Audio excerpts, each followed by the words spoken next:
اهدنا الصراط المستقيم. Assalamualaikum warahmatullahi wabarakatuh.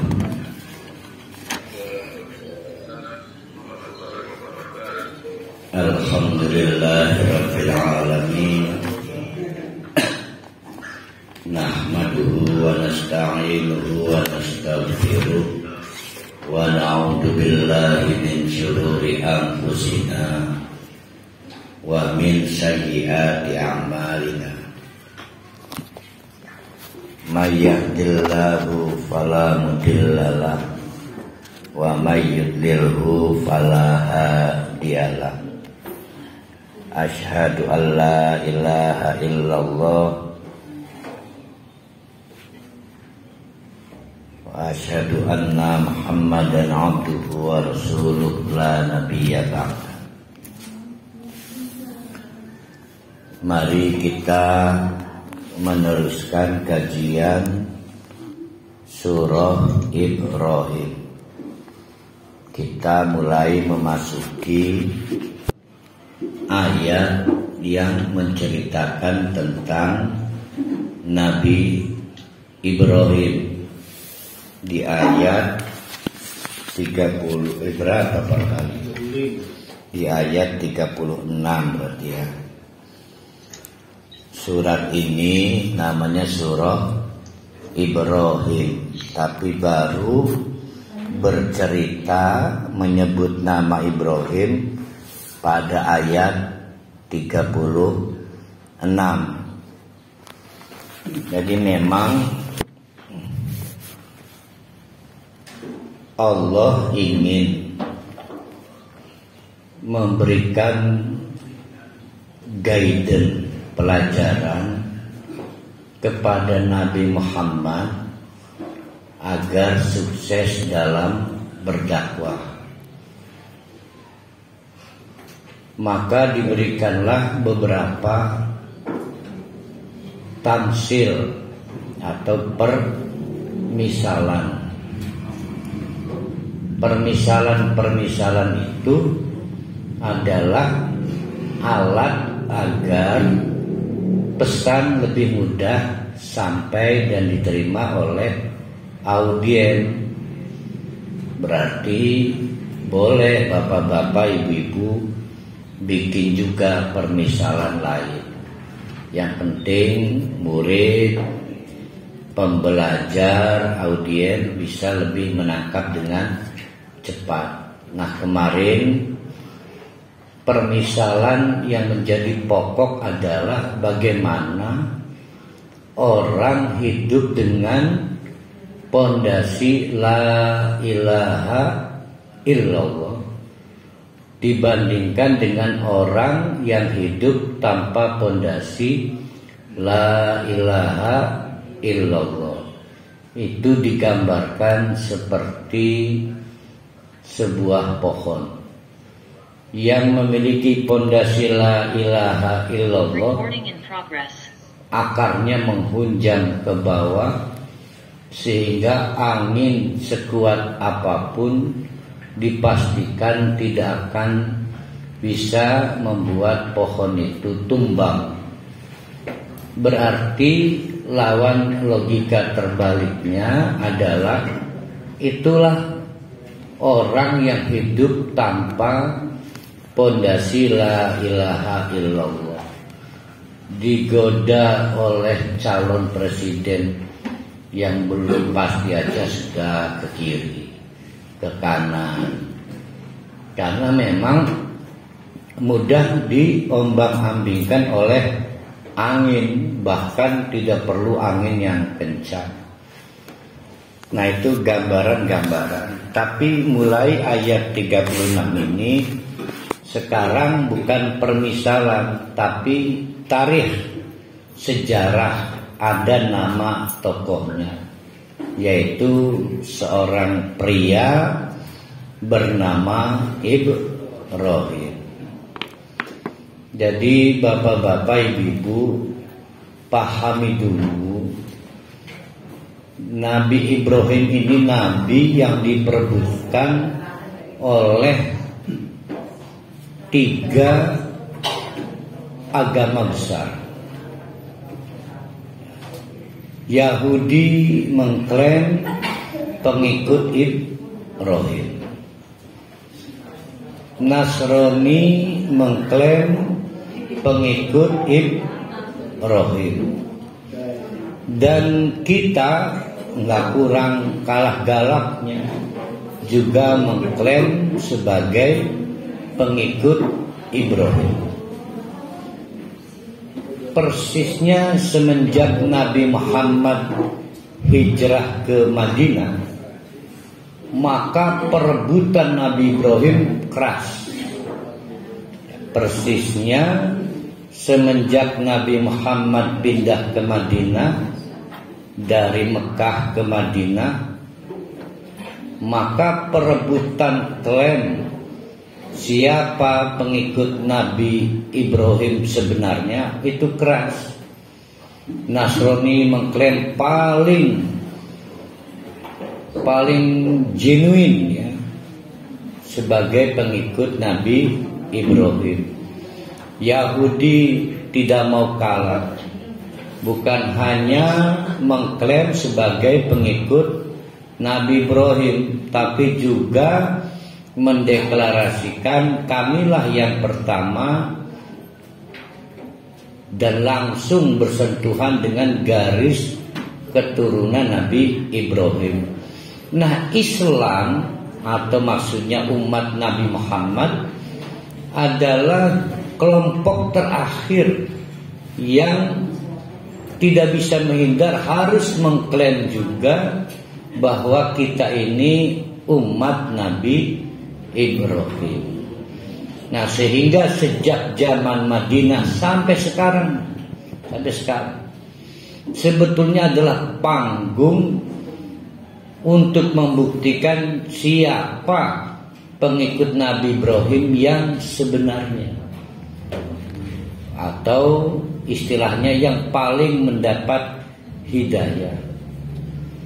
Itu panggung sebenarnya. Oleh karena itu, bapak-bapak, ibu-ibu, kalau kita mau jujur ya, rukun Islam saja itu semua adalah pelaksanaan dari ajaran Nabi Ibrahim. Kalau kita mau jujur. Jadi Nabi Muhammad itu meneruskan sejak dari la ilaha illallah dimanifestasikan menjadi syahadat asyhadu alla ilaha illallah wa asyhadu anna muhammadan abduhu wa rasuluh. Salat juga warisan Nabi Ibrahim. Diperkenalkan kemarin kan, nanti kita ulang lagi. Apalagi habis sholat apa? Haji, infak enggak, ada zakat enggak, ini merukun Islam. Haji, apalagi haji makan, apalagi puasa dan lainnya, menyembelih, semua adalah warisan Nabi Ibrahim. Mari kita pahami sholat dulu. Nabi Ibrahim itu mencari Allah. Yang paling menonjol, yang bikin wow itu matahari. Dulu mah belum ada MOS ya. Di kota Serang yang paling menonjol kan cuma MOS. Rahmayana belum lewat Rahmayana. Ini gedung. Tapi di padang pasir yang paling menonjol di luar rumah itu ya matahari. Pak Haji Rusdinya nggak pernah ya tinggal di padang pasir ya. Dalam rumah yang paling menonjol istri. Yang paling menonjol istri. Begitu keluar rumah nggak ada gedung-gedung pencakar langit. Yang paling menonjol itu matahari. Tapi kata Nabi Ibrahim, masa iya Tuhan saya kayak begini? Tapi tidak serta-merta menghilangkan kekaguman Nabi Ibrahim pada matahari. Walaupun sudah ragu, Tuhan saya nggak begini. Tuhan saya adalah bla bla bla, kemudian namanya Allah. Maka matahari membayangi standar ketuhanan Nabi Ibrahim. Waktu terlemah matahari itu kapan?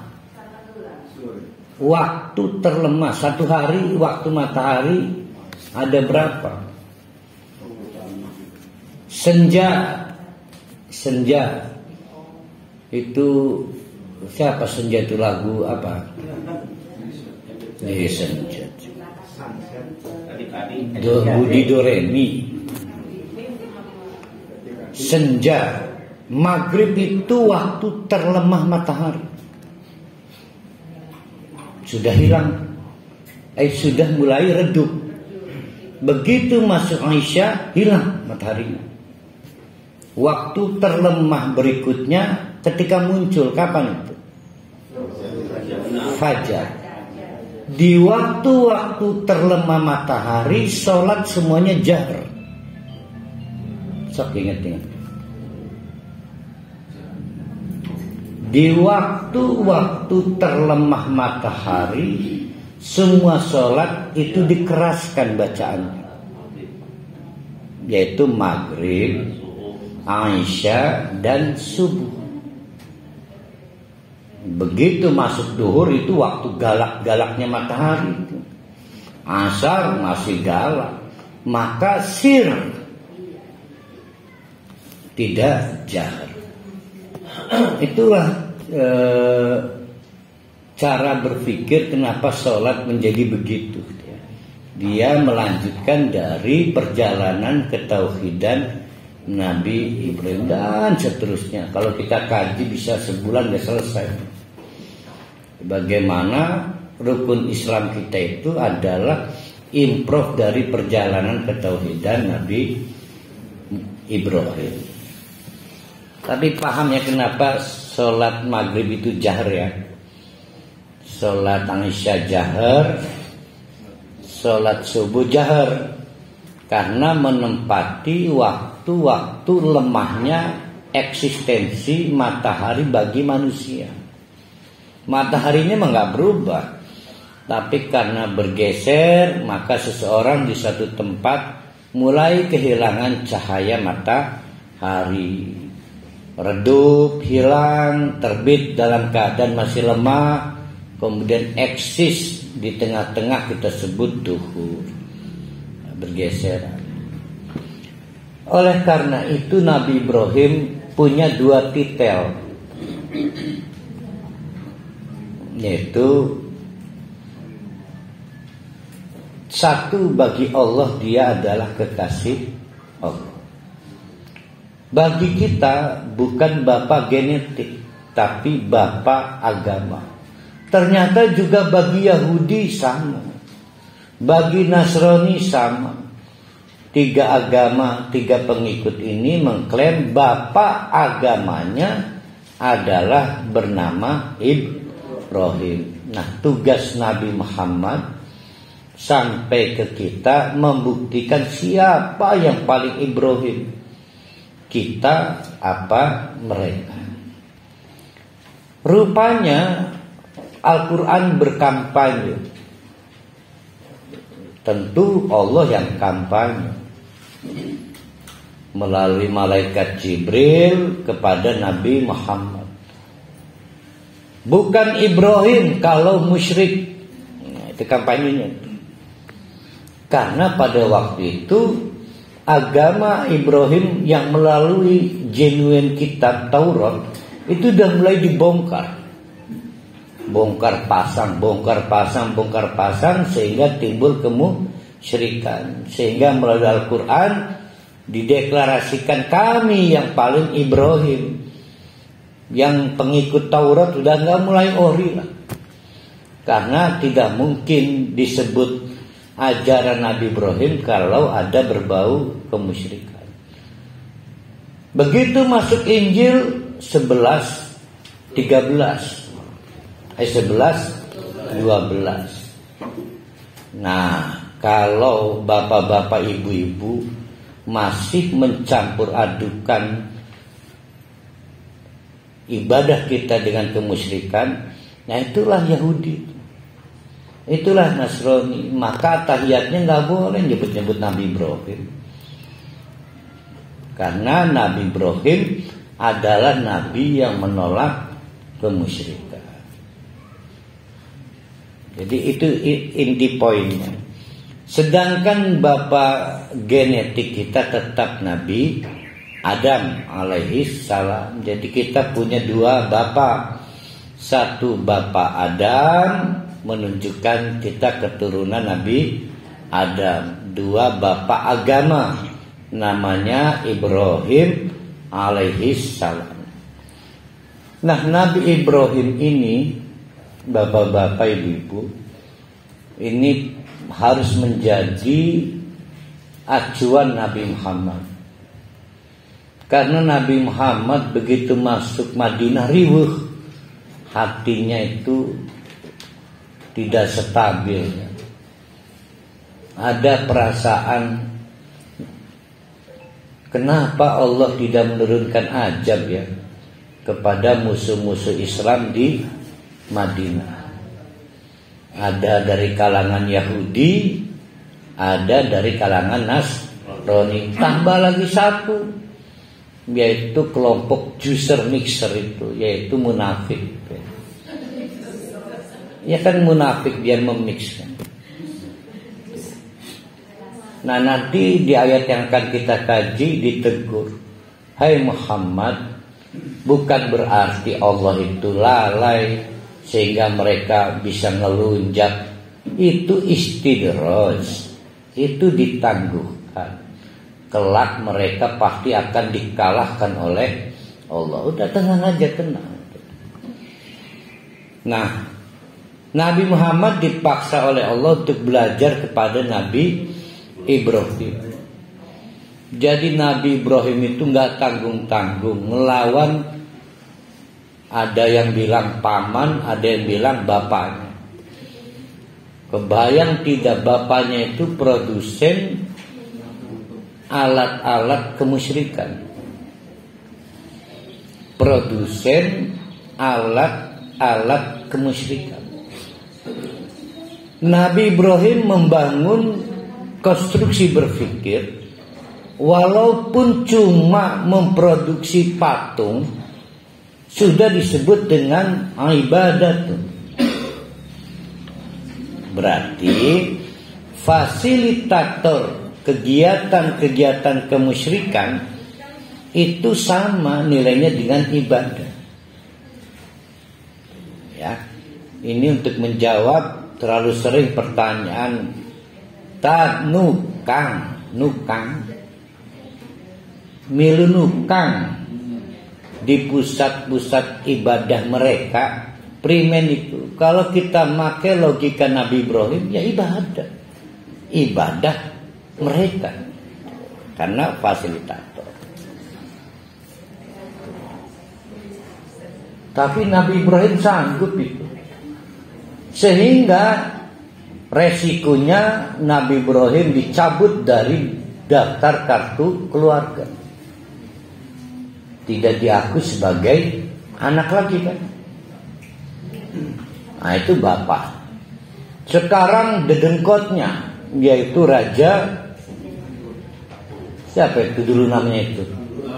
Oh ya, belum ganti, masih Namrud.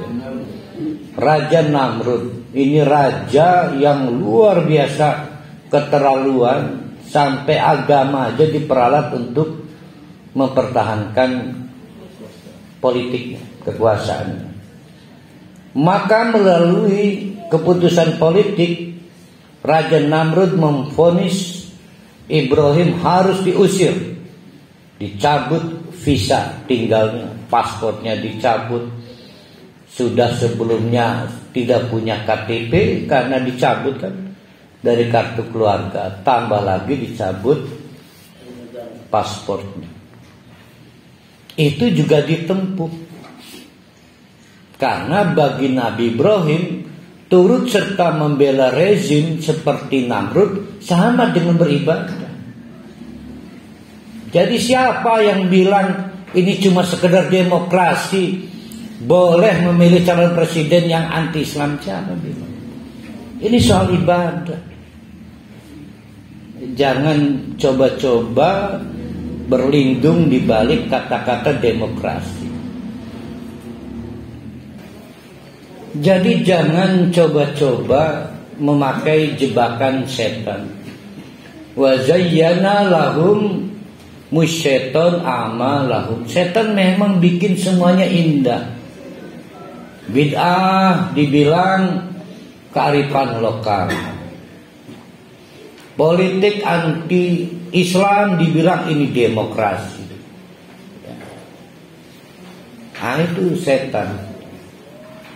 Saya nggak bilang salah satu capres itu Islami. Saya hanya tahu yang anti-Islam doang. Yang kita musuhi yang anti-Islam. Yang kita bela belum ada yang membuktikan keislaman. Mau milih Pak Haji Rusdi nggak punya uang. Mau milih Pak Rohali baru dapat motor hari ini. Nih, nggak kebenar ya Pak Rohali ya. Nah, apa yang dicari bapak-bapak ibu-ibu? Takut miskin. Nabi Ibrahim sampai kehilangan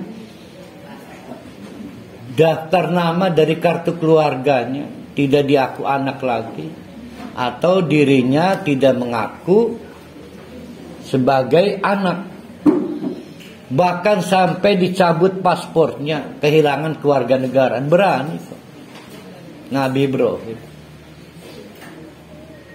Jadi yang kita alami tidak seberapa.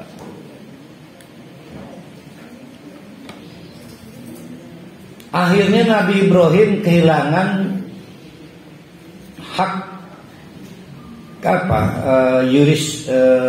disebutnya apa itu? Justisia dan hak kewarganegaraan. Maka Ibrahim ini pindah sampai dirinya di Palestina,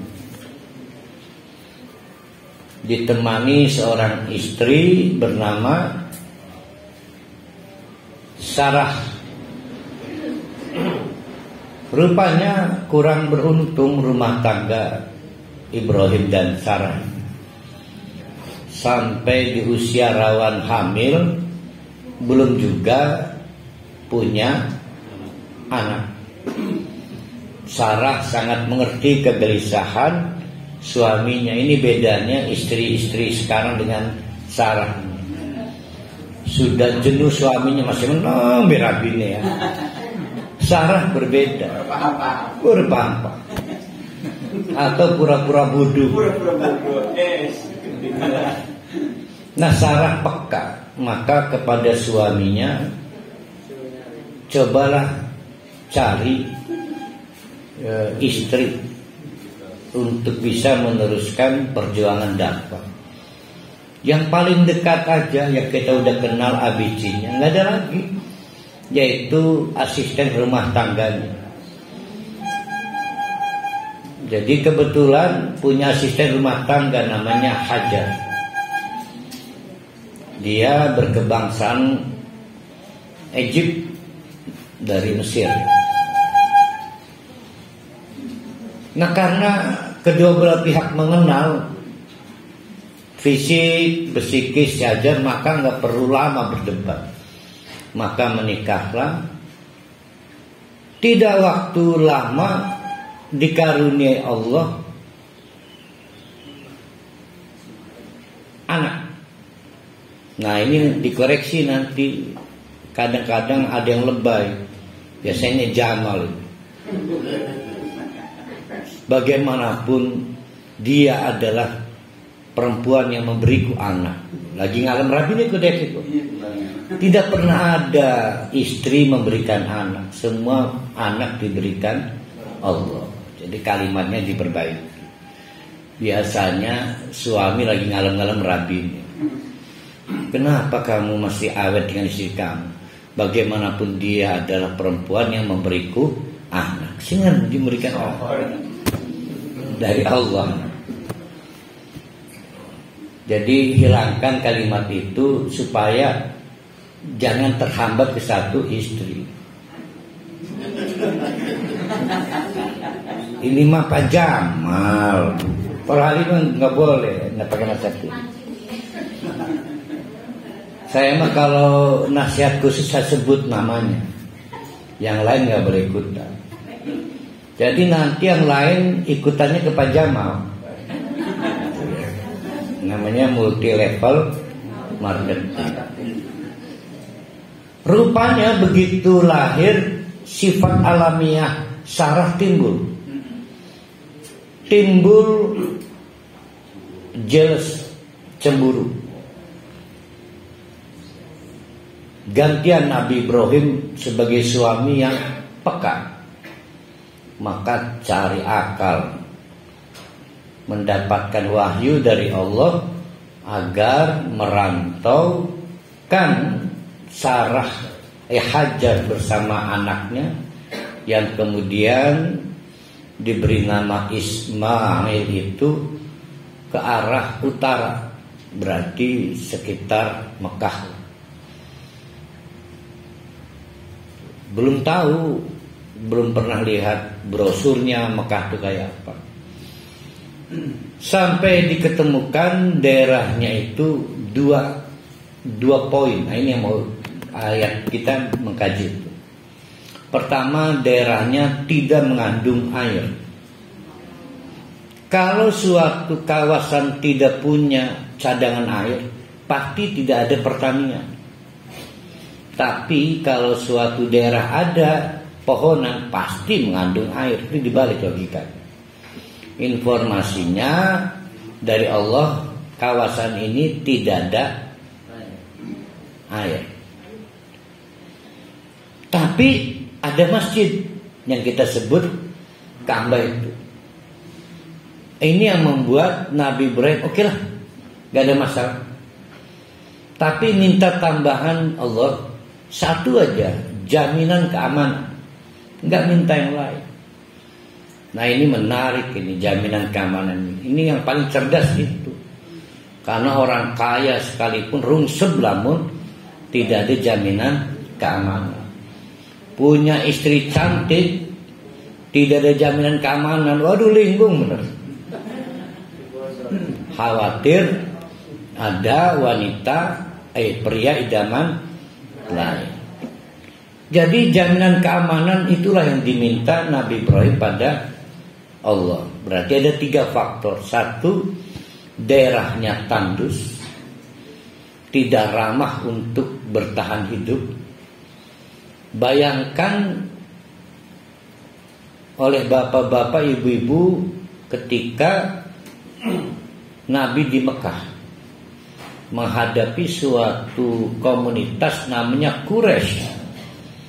Mereka hidup di tengah-tengah kawasan yang sebetulnya sangat tidak baik untuk pertanian, perdagangan. Dia kan di bawah lembah begini. Andai kata masyarakat atau bangsa dari daerah lain mau memerangi itu habis itu. Dan pernah dicoba, yaitu pasukan gajah gitu. Tapi Nabi Ibrahim berdoa dulu ribuan tahun sebelumnya. Ya Allah, berikanlah keamanan pada kawasan ini. Dan yang mendapatkan benefit, keuntungannya adalah Quraisy. Yaitu pasukan gajah itu hancur. Ya.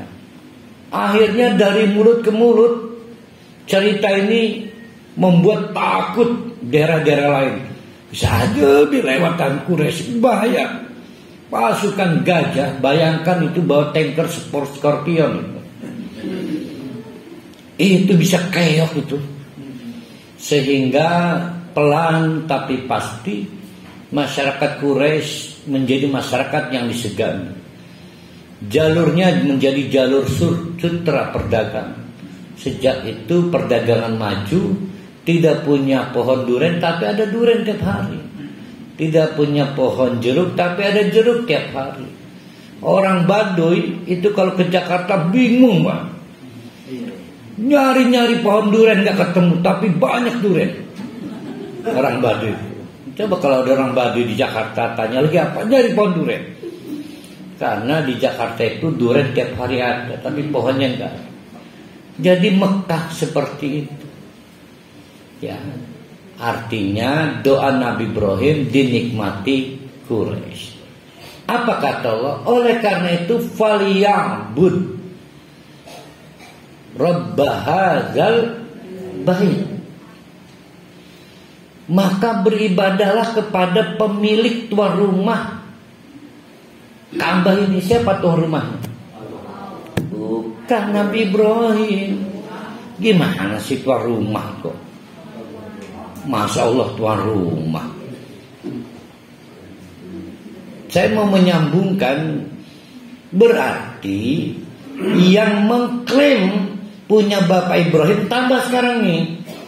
Tadi sudah Yahudi, sudah Nasrani.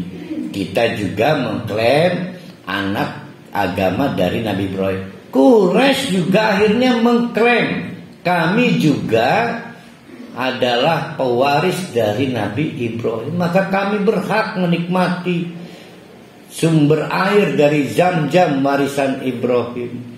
Keamanan disegani sehingga menjadi pusat pertumbuhan perdagangan dan seterusnya. Itulah perjalanan Nabi Ibrahim. Sampai kemudian tentu kita harus yakin Al-Quran lah yang menjelaskan bahwa yang paling orisinil ajaran-ajaran Nabi Ibrahim itu ya agama kita ini, agama Islam melalui Al-Quran.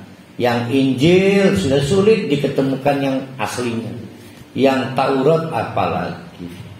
Jadi kalau mau mengklaim menjadi pengikut Nabi Ibrahim, ya bergabung kepada pengikut Nabi Muhammad tanpa kemusyrikan. Orang-orang tua kita di Nusantara, baik Kiai Haji Ahmad Dahlan yang mendirikan Muhammadiyah, Kiai Haji Hashim Asy'ari yang mendirikan Nahdlatul Ulama tanggal 11 Januari tahun 25 ya. Kalau 1 Januari. Kalau Muhammadiyah tanggal berapa? 11 November tahun 1912. Yang gak ada tanggalnya persis nih Pak Fadli. Tanggal itu ya? Tanggal.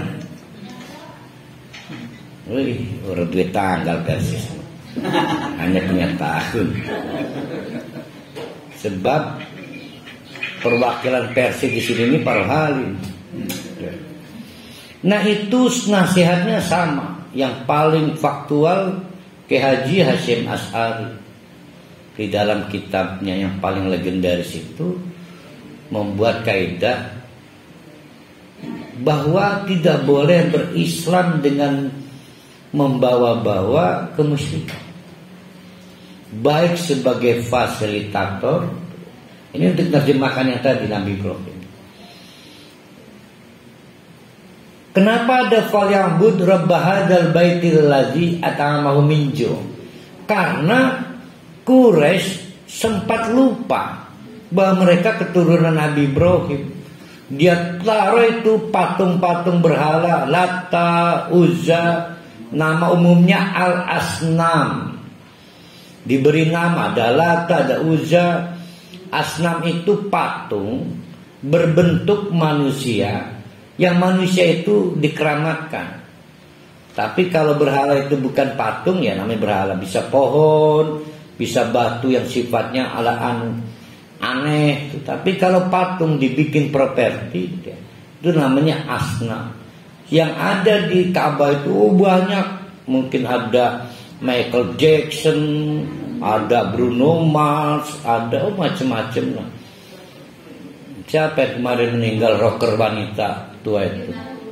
Tina Turner itu meninggal umur 84 itu.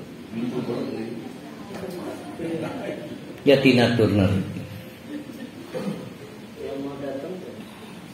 Nah itu patung-patung. Falya'bud rabb hadzal. Ayo kembali ke Ibrahim. Ibrahim nggak pernah mau ada patung-patung.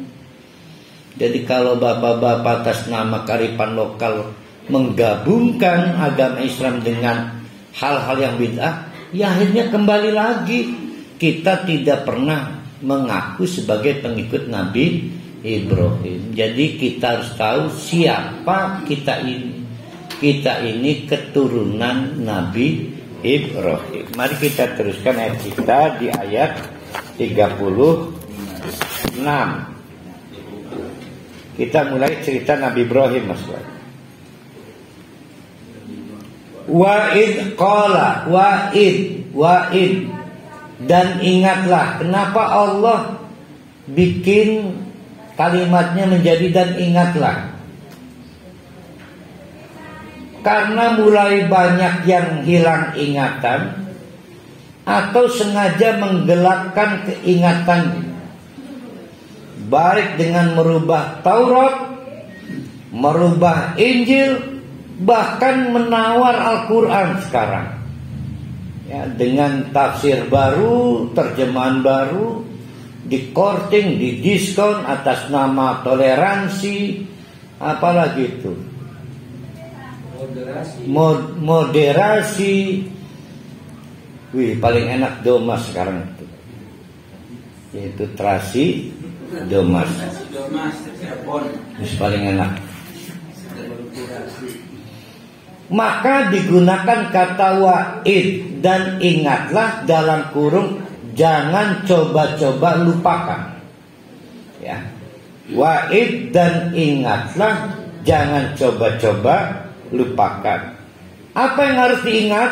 Qala pada waktu berkatalah Ibrahimu, Nabi Ibrahim. Apa kalimatnya? Rabbi, Tuhanku. Ij'al hadzal balad. Oke. Ini kawasan tandus banget ya. Tapi enggak apa-apa lah.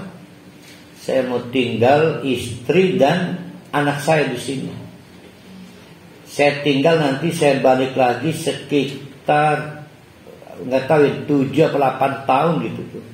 Yang jelas sudah bisa main gatrik, lompat, udah bisa main lah, main layangan sudah bisa.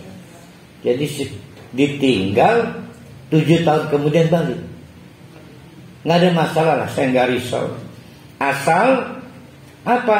Ada jaminan keamanan. Maka lihat kalimatnya, Rabbi, Tuhanku. Ih, kok hilang? Bisa geser deh ke ayat itu. Papa nanti. Ij'al, jadikanlah hadzal balada, negeri ini, kawasan ini yang kita sebut kemudian Mekah, itu aminan, ada jaminan keamanannya. Kalau mau diterjemahkan banyak, yang pasti keamanan dari hewan liar, hewan buas, cadangan air. Karena dari cadangan air akan ada produksi untuk daya tahan hidup. Wajnubni, dan jauhkanlah aku. Aku itu berarti siapa itu? Ibrahim, ingat ya. Berarti dia berdoa untuk dirinya, satu. Wabaniya, dan anakku. Berarti Rabbi ini mau didoakan kan ya? Gitu ya. Nah, ternyata beda culture-nya. Jadi seorang ayah di Timur Tengah itu menyebut istri itu udah sama dengan anak. Ya, sebenarnya di Jawa juga sama kok. Jadi istri itu kalau saya nyebut anak-anakku, itu termasuk istri. Pindah rumah lain, kui anak-anakku. sana. Jadi ini termasuk anak dan istrinya. Apa yang jauhkan? An-na'buda al-asnama. Trauma ini Nabi Ibrahim. Sudah gak mau lagi pengalaman pahit hidup satu rumah bersama ayahnya, yang dia makan sayur, minuman, sarapan, makan siang, makan malam dari hasil produksi patung. Oleh Nabi Ibrahim disebut an-na'budal asnam. Paham gak? Bukan sekedar menyembah, bukan. Makan dari hasil konsumsi, makan dari hasil produksi kemusyrikan juga oleh Nabi Ibrahim disebut an-na'buda. Ya Allah, ting-ting bating aja mani kayak bengen. Kami hidup dalam peribadatan patung-patung. Jadi bukan hanya soal menyembah, sholat, berdoa, bukan. Segala hal yang memiliki kaitan dengan ruang lingkup terselenggaranya ibadah yang menjadi musuh Allah. Berarti ada sponsor, ada fasilitator, ada apa semuanya, operator, termasuk provokator. Nah, Nabi Ibrahim itu punya bapak produsen patung. Tapi oleh Nabi Ibrahim, berkecamuk nih. Jangan sampai anak keturunan saya mengulangi yang pernah dilakukan ayah saya, yaitu menjadi fasilitator kemusyrikan. Karena bagi Nabi Ibrahim tetap namanya ibadatul asnam. Ya, asnam itu patung berbentuk manusia. Jadi orang-orang dulu itu, orang-orang top itu yang dikagumi, itu kemudian disembah-sembah dengan persis wajah si orang itu yang udah mati. Para hali lamun akeh penggemari mati dia patung. Nah, kalau disembah namanya asnam. Berarti pertanyaan soal petukang tadi kejawab. Sengaja nukang. Ustaz, lamun muamalah mah beda. Ini mah nukang. Nukang tuh punya daya tawar enggak? Ini kalau muamalah, saya punya barang, dia punya uang, ayo jual beli aja. Tapi kan saya beli tenaga, Ustaz. Jasa primen. Lalian ini sih bangun got di masih akeh. Bangun got, bangun gapura masih akeh.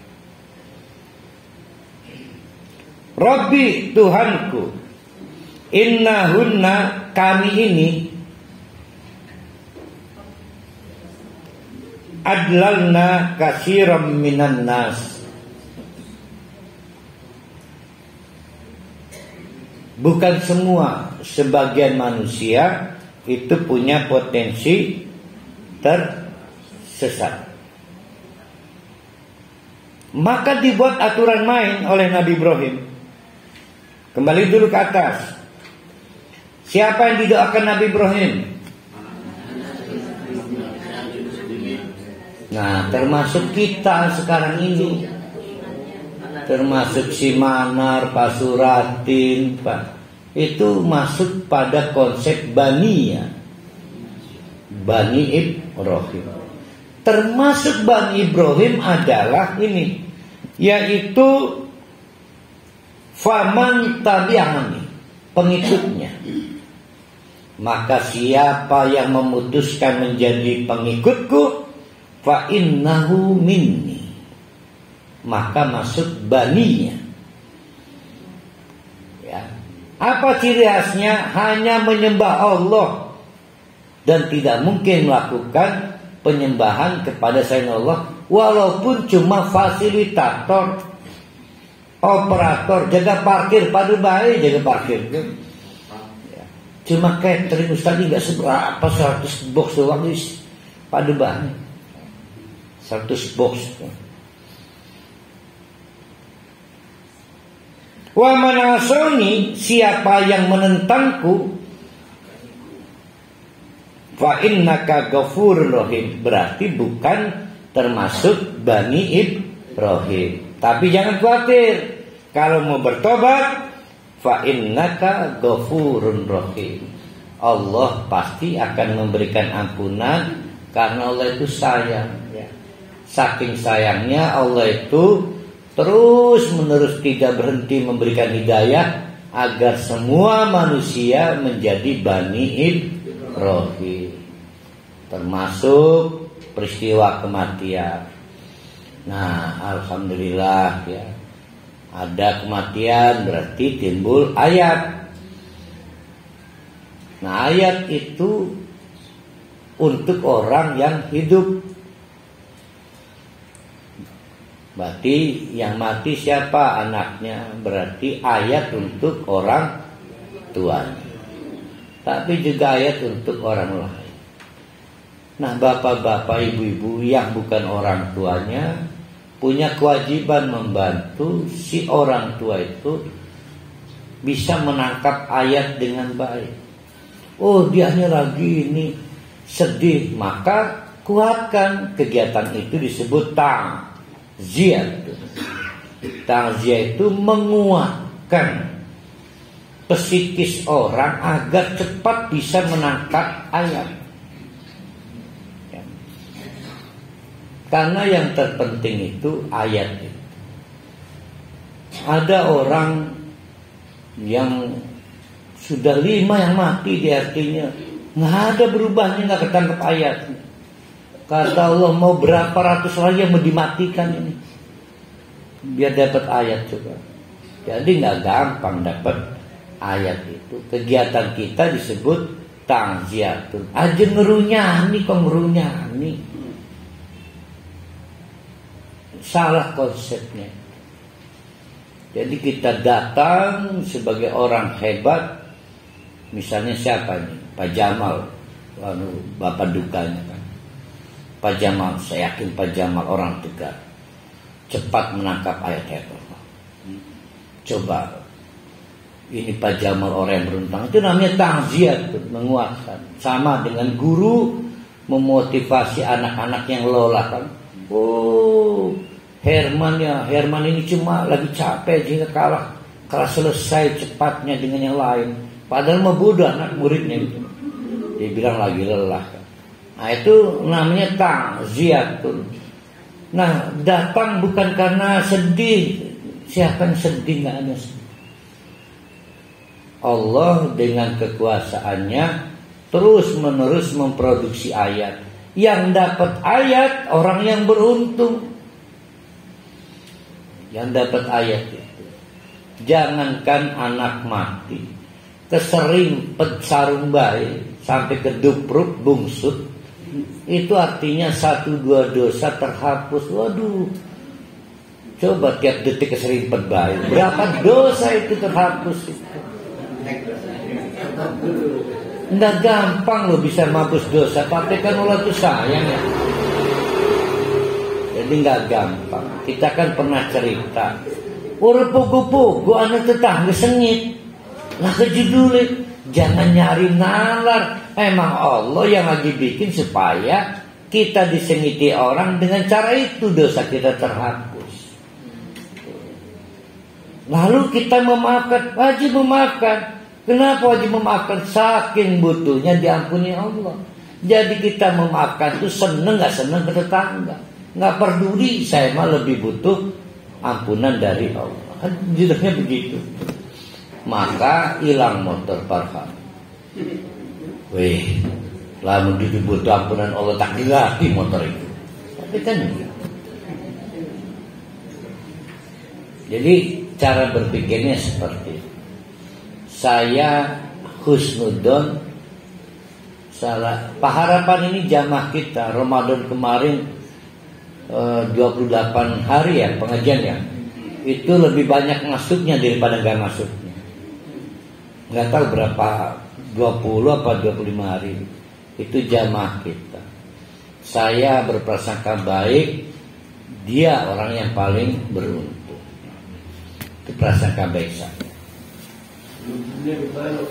Ya, dewek kemulampunan dosa buahnya seberaya ngaya. Saya mah belum tentu dapat hari ini. Dia banyak dapat ampunan dosa. Nah, supaya paket ayat itu selamat, maka harus dibantu oleh bapak-bapak ibu-ibu dengan doa-doa kebaikan, nasihat-nasihat bahwa Allah sedang sayang. Kalau emang lalu ditangisi urip maning kan. Dan saya ingat si almarhum anak ini, arahnya siapa kan? Imam. Itu beberapa kali ikut loh, saya ingat. Ya benar ya? Iya. Saya ingat tuh. Itu menurut Allah kalau kelamaan mungkin ada urusan lebih banyak lagi. Jadi sedang baik. Biru ngaji ini bukan bentrokan perhali segala.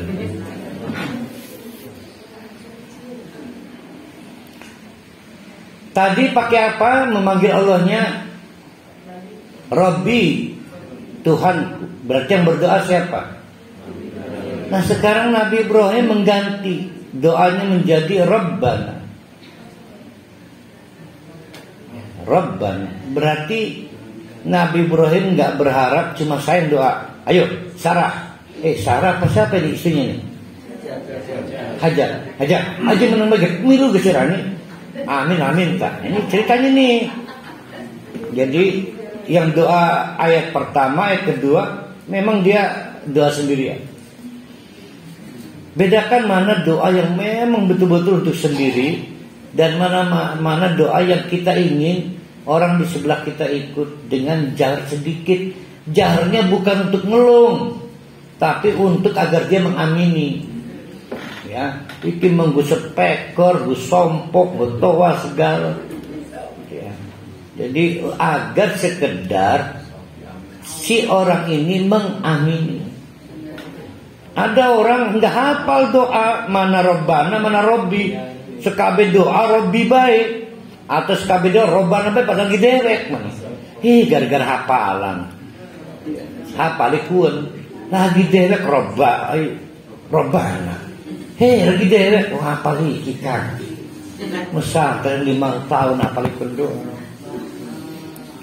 Ganti jangan pakai Robbana, Tuhanku di Indonesia. Nah sekarang Rabbana Tuhan kami.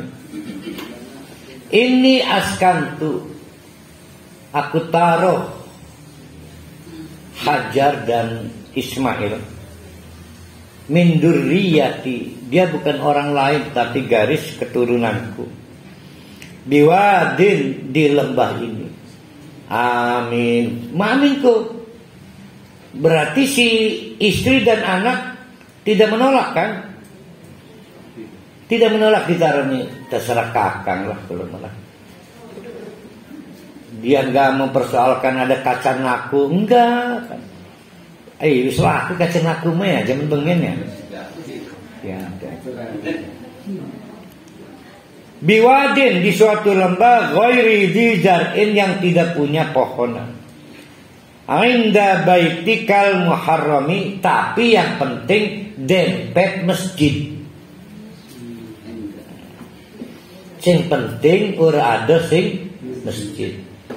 Jangan tinggal di suatu kawasan yang tidak ada masjid.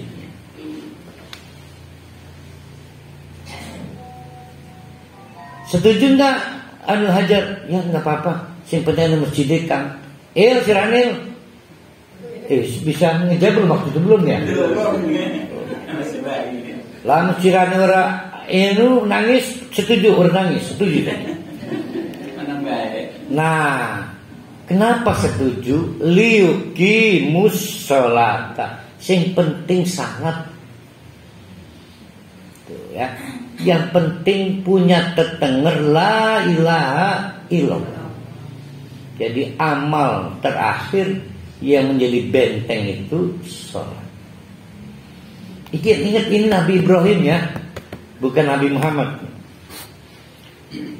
Faja'al, maka jadikanlah afidatan, hati-hati minan nas, sebagai manusia. Dengan cerita ini ya, dengan cerita ini Nabi Ibrahim pengen cerita ini diceritakan ulang, yang bisa membangun hati manusia. Memang gak muluk-muluk, gak mungkin bikin seluruh populasi di alam raya ini kemudian terpengaruh. Sebagian afidatan, hati-hati minan nas tahwi ilaihim. Tahwi apa itu? Tahwi iku artine iku. Hawa.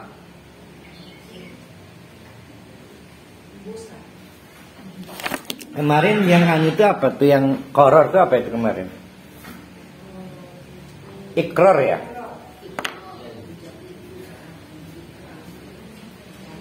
Hawa.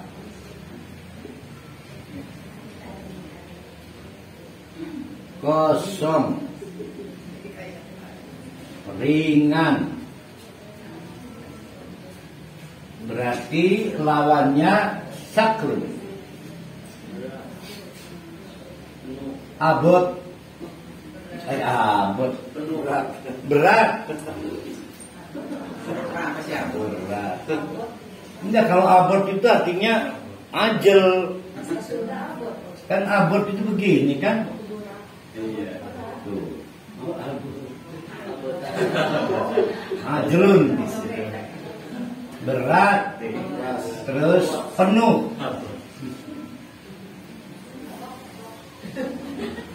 Sulit amat kamu meninggalkan bid'ah. Berat saya meninggalkan bid'ah, berat.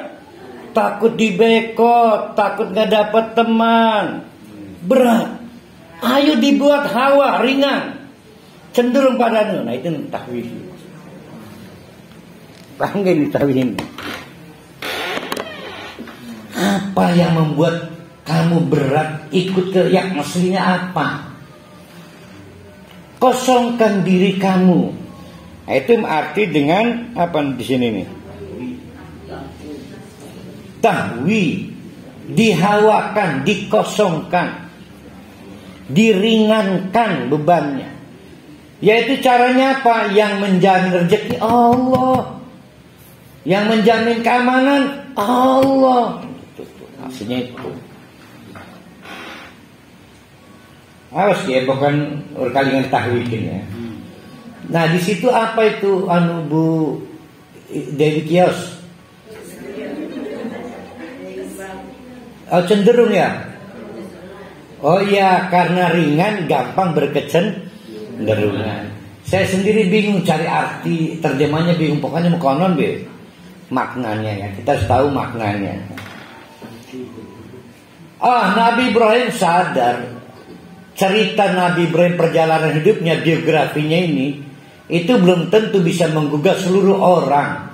Itu ringan kaki untuk meninggalkan kemusyrikan dan patung-patung. Tapi kata dia, menawilah setengah mah. Itu ringan kaki, ringan hati, tidak punya faktor-faktor yang membuat penghambat, pemberat, saklun, untuk bisa mengakhiri agama-agama yang berbau penyembahan patung-patung. Nah, yang menarik, Nabi Ibrahim berdoanya dengan Rabbana. Jadi proyek membersihkan agama dari kemusyrikan bukan proyek privat. Maka Muhammadiyah mendeklarasikan sebagai organisasi dakwah, diikuti oleh Persis, juga NU yang tidak membersihkan itu bukan NU-nya, itu mah oknum. Di Persis ada oknumnya, di Muhammadiyah ada oknumnya. Tapi sekian mah Ustaz Muhammadiyah kayak NU. Ya itu karena Muhammadiyah persis NU. Nggone sarung bae. Oh itu mereka ketuk celah.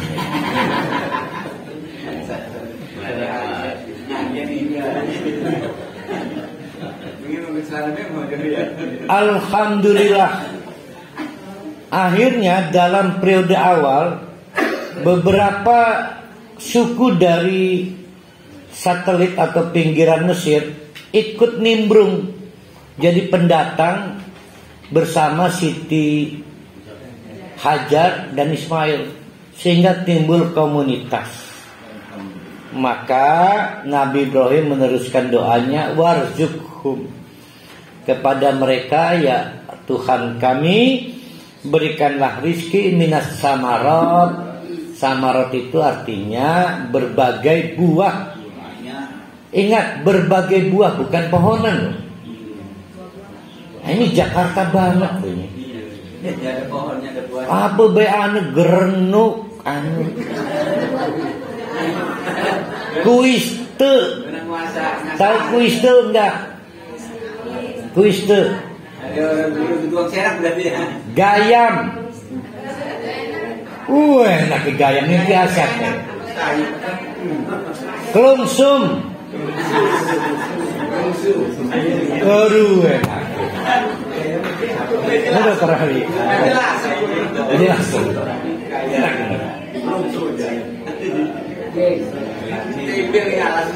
Enak benar. Jadi kalau disebut minas samarot nggak bicara pohon, berarti membayangkan apa ini? Jadikanlah Mekah seperti Jakarta. Dan terbukti kan? Begitu jadi Jakarta, maka menarik perhatian suatu kelompok masyarakat dipimpin dengan pasukan tempur gajah. Ini yang kita sebut perang gajah itu. Itu karena kok bisa ya daerah tandus jadi daerah metropolitan, diserbu itu akhirnya itu. Keok, padahal Mekah nggak punya tentara keamanan, nggak punya presiden, nggak punya.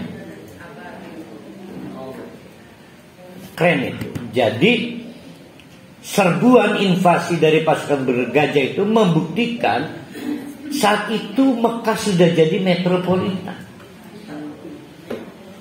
Di Napubai buah-buahan ada di Napubai. Di rumah saya buah-buahan itu ada kalau ada yang ngirim. Rumah saya.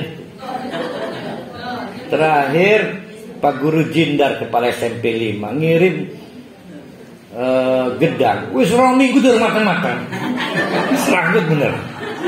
Serong minggu kayak bang lagi anu kali zoom.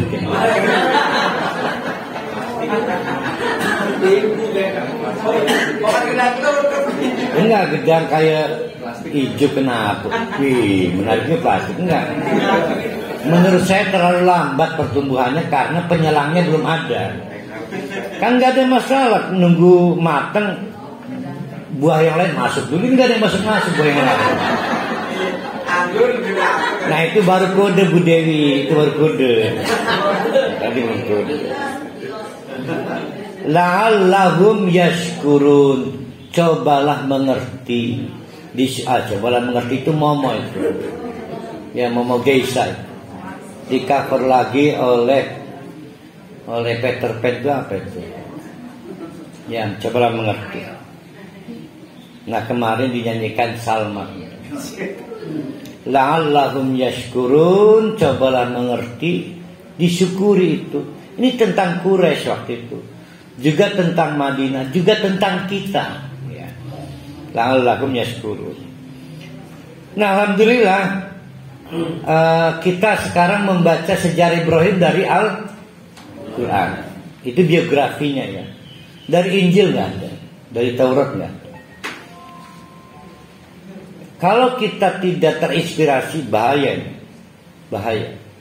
Bahwa Nabi Ibrahim berani ambil resiko, dihapus dari daftar kartu keluarga, dicabut hak justisia kependudukannya, dicabut juga hak keluarga negaraannya.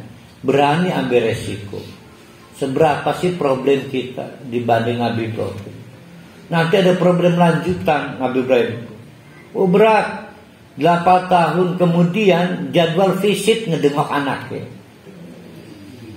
Sudah mulai bisa main gatrik, main gandu, udah mulai pinter lah. ngimpi. Di mimpi itu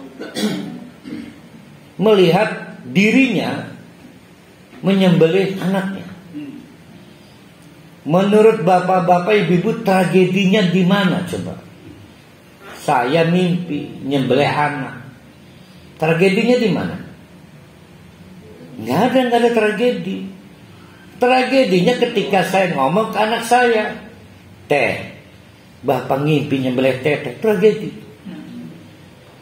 Jadi ketika menceritakan mimpi, diulang maning ngimpinya berkali-kali. Nah, karena anaknya ini juga nabi, jadi nggak sulit untuk mengerti ya. Si Momo Geisa pakai coba. Ini langsung mengerti. Wisibah paling iku mau wahyu kan. Wahyu, terganggu nggak bisa tidur. Kalau saya nggak berani tidur takut mimpi lagi. Luar biasa berat. Karena penyembelihan nggak pernah terjadi loh. Bayangkan 1 bulan tiap turun ngimpi mekono. Tersiksa enggak? Berat. Pasti kita putuskan tidak mau tidur. Ujian berat. Jadi saya ingin memberikan satu penawaran.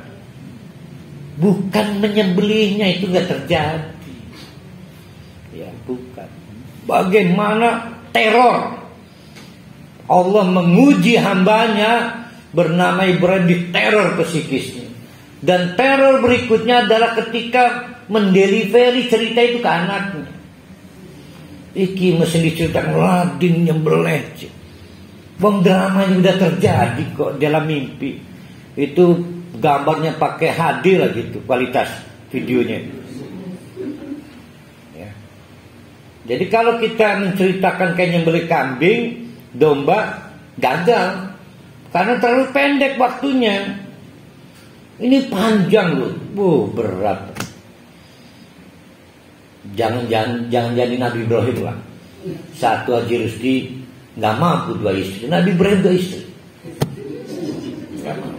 Yang kedua, melaku sing Palestina Mekah. Kuat Haji Rusdi. Saya mau, tapi orang nggak mau, Pak. Allah tahu Pak Jusdi nggak mampu, maka dibikin nggak mau orang. Tenang Bu Jiha, tenang. Emang ganti Pak Jusdi ya. Rabbana, Tuhan kami. Nah, rupanya Nabi Ibrahim ini ada yang tertuang doanya, ada yang tidak tertuang. Berkecamuk pikiran. Kita ngejaluk apa ya. Hati banyak yang diomongkan ya. Tapi kata Allah ngerti maksud kita. Maka kata Nabi Ibrahim, Rabbana, Tuhan kami, innaka toh engkau adalah sesungguhnya ta'lamu ma tukhfi ma nukhfi wa ma nulin. Apa yang kami ungkapkan dan apa yang belum kami ungkapkan. Artinya apa itu? Sebenarnya akeh yang pengen dijaluk, tapi oleh Allah cuma 2 itu yang dituangkan. 1 jaminan keamanan, 2 jaminan konsumsi. 2 itu aja. Yang lain encer. Jaminan kesehatan gampang. Yang penting jaminan keamanan dan jaminan konsumsi. Waktu Nabi Ibrahim alaihissalam bermimpi,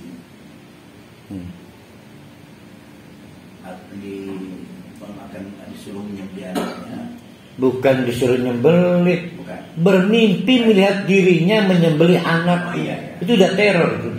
Bermimpi. Kemudian disampaikan ke Nabi Ismail. Kedua-duanya itu pasrah.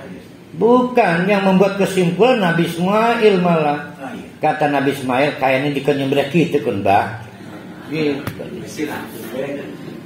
Cuma nggak terbetik bagaimana sikap ibunya Siti Hajar begitu. Nah, menarik ini. Iya. Menarik. Dia diam aja, mengendoro aja. Kenapa tidak ada jerit histeris dari Sarah dan Hajar dan gak diceritakan? Berarti nggak ada jerit histerisnya. Kok nggak diceritakan? Berarti Siti Hajar adalah istri yang kumaha suami. Nah, saya lagi nyari istri kayak gitu tuh. Kalau gitu istrinya harus istrinya harus meniru Siti Hajar dong, Ustaz. Harus. Nah, itu kalau sudah punya Siti Sarah. Jadi kalau punya Siti Hajar harus punya Siti Sarah. Wa ma yafa'alallah, tidak mungkin ada yang tidak terdetek, tersembunyi oleh Allah min syai'in satupun. Semuanya, bahkan yang belum kita ucapkan, Allah tahu. Ya, baik itu fil ardi, yang ada di depan mata kita, wala fis sama, apalagi yang mengawang jauh. Jadi kalau lagi berdoa, yang pokok-pokok ungkapkan, yang lain udahlah dijamin Allah tahu. Nah, sekarang flashback lagi. Flashback berarti ke Palestina. Ini kan udah nyampe Mekah, ke Palestina lagi. Ke Palestina diceritakan pria ini, Nabi Ibrahim, itu lagi happy, gembira benar. Bagaimana tidak gembira? Satu, dapat bini baru, istri baru, dan nggak pakai WL, nggak pakai lama, langsung HPL-nya juga udah ada, hari perkiraan lahirnya. Nah, maka doanya terbentuk gembira. Alhamdulillah, cuma Allah yang wajib dipuji. Alladzi wahabali, saya merasa nggak pantas punya anak, terlalu tua. Maka andai kata istri saya itu hamil, itu pasti hibah dari Allah. Ada hibah, berarti hibah itu nggak pakai kasbiyah, nggak pakai jerih payah. Karena ada orang yang punya anak tuh berlika-liku jalan sampai ke biomed, bihol, bi Fatmah segala, bi Kulsum. Akhirnya alhamdulillah dengan berbagai treatment hamil kan. Nah, Nabi Ibrahim merasa udah wassalam. Dirinya ini mah Nabi Ibrahim ya, bukan si Hajar, udah terlalu tua ya.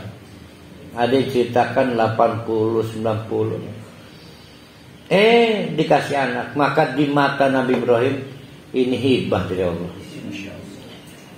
Wahabali alal kibari, bagi orang tua seperti saya ini adalah hibah untukku dari Allah. Apa hibahnya? Ismail. Pertama Nabi Ismail. Bertahun kemudian mensugesti istri tuanya ikut hamil. Tuh, maka ditiru oleh orang-orang kita. Kita ngadopsi anak supaya istri kita hamil. Nah, ini ceritanya begitu. Maka hibahnya berganda-ganda. Jadi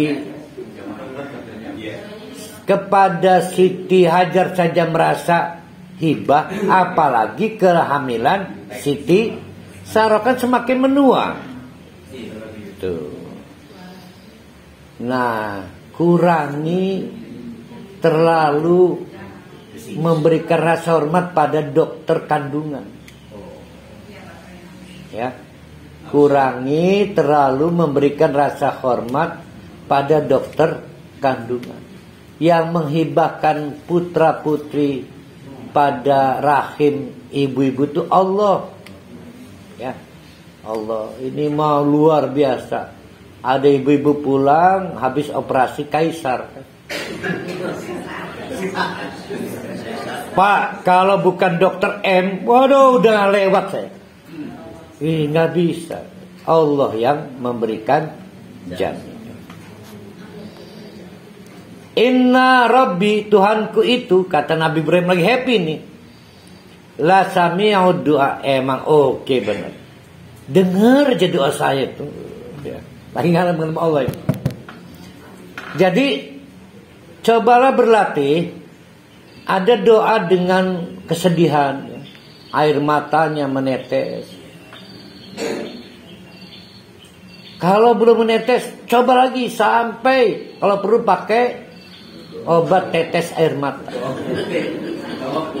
Sebab kalau nggak bisa nangis itu pasti ada masalah kejiwaan ibu-ibu. Di tengah kesulitan, ketidakberdayaan, kok nggak bisa nangis pada Allah. Itu belum tulus itu belum. Sampai nangis. Tapi berlatih juga doa dalam keadaan happy, senang. Seperti doa ini. Jadi tunjukkan bahwa kita itu betul-betul respect kepada Allah ya. Pada saat sedih dan pada saat senang. Jangan pada saat senang nggak berdoa. Ya kan? Akhirnya dokter kandungan yang di alam terus. Nah, Rabbi Tuhanku, ij'alni muqimas sholat. Sekarang anaknya 2, Ismail dan juga Ishak. Dari Ismail bergaris keturunan jarang Nabi. Dari Ismail turun ke Nabi Muhammad. Tapi dari Ishak, nggak pernah pere. Nabi lagi, nggak pernah pere. Yang kemudian kita sebut Bani Israel. Termasuk di dalamnya Nabi Isa alaihissalam. Itu satu rumpun. Kata Nabi Ibrahim sebagai ayah, Rabbi ja'alni, sing penting baik dari keturunan Ismail maupun keturunan Ishak adalah muqimas sholat. Kelompok-kelompok yang berjuang menegakkan sholat, bukan mengerjakan sholat. Menegakkan sholat. Wa min dzurriyyati, juga keturunanku. Berarti yang tidak garis kenabian nih sampai ke kita ini sama. Rabbana, Tuhan kami. Nah, berarti Hajar, Sarah, ya termasuk Ismail, Ishak udah mulai mengamini nih. Ya kan? Tadi kan mulainya dengan Rabbi. Perhatikan, Rabbi Tuhanku.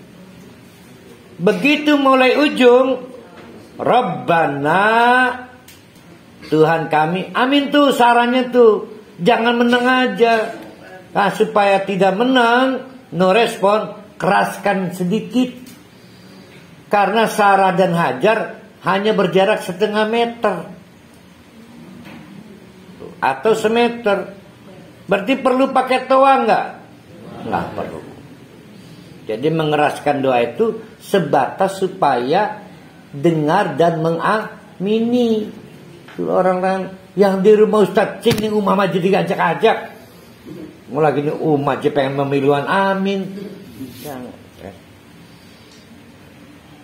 Maka Rabbana wa taqabbal du'ai. Sarah, Hajar, pemilik Ismail dan Ishak ikut mengamini.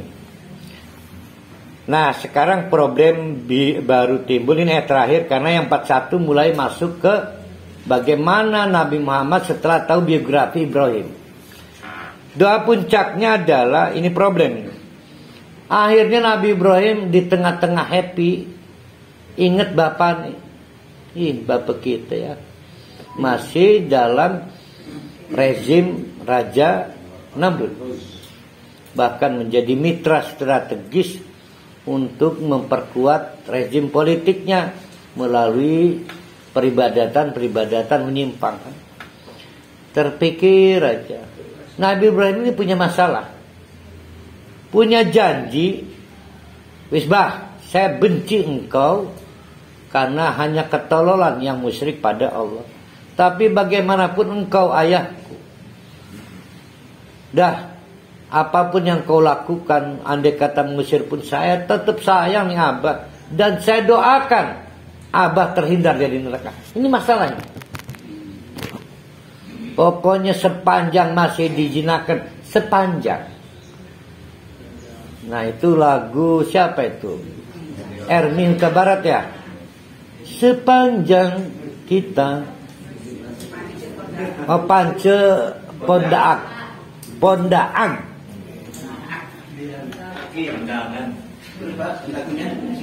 Sepanjang kita terusin nggak jurusnya. Akhirnya ditegur oleh Allah bahwa ayahmu bukanlah subjek yang boleh didoakan karena kekafiran. Nah begitu ditegur, berakhirlah Nabi Ibrahim mendoakan orang tuanya. Nah ini fase-fase ketika gembira dengan kelahiran anak. Begini cara berpikirnya bapak-bapak. Saya ini ngajar ngaji sekarang. Pastilah ada bagian dari doa ayah saya, doa kakek saya. Nggak ada yang bukan bagian dari apa yang dihibahkan orang tua kita, nggak. Akhirnya ketuku mobil, inget nih, kayak ini doa abah kita. Nah Nabi Ibrahim juga sama nih, ngedeleng anaknya lahir, inget endene. Iki putu abah iki. Ini sama. Maka dia teringat tentang ayah di tengah-tengah kegembiraannya. Nah kita begitu enggak. Jadi kalau lagi gembira ingat orang tua terdahulu. Bahwa yang kita miliki, kita capai tidak murni milik dan usaha kita. Pasti ada jejak mbu buyut busapa kan ya. Sing bengen-bengen yang pasti doa Nabi Ibrahim. Maka kata Nabi Ibrahim, Rabbana Tuhan kami, Sarah Hajar, amin ya, amin. Ikfirli, ya Allah, sampurani. Ampuni saya ini tidak sempurna. Juga tolonglah wali-wali daya, juga orang tuaku itu masih bertahan di rezim kekafiran itu. Walil mu'minin dan juga pengikut-pengikutku yang setuju pada cara beragamaku. Yauma yakumul hisab, agar mendapatkan ampunan pada hari di padang mahsyar. Kelak nanti ditegur oleh Allah. Udah berin. Yang lalu biarlah berlalu. Oh sedih itu. Bagaimanapun ayahnya adalah bagian dari sejarah hidupnya. Tapi Allah melarang mendoakan.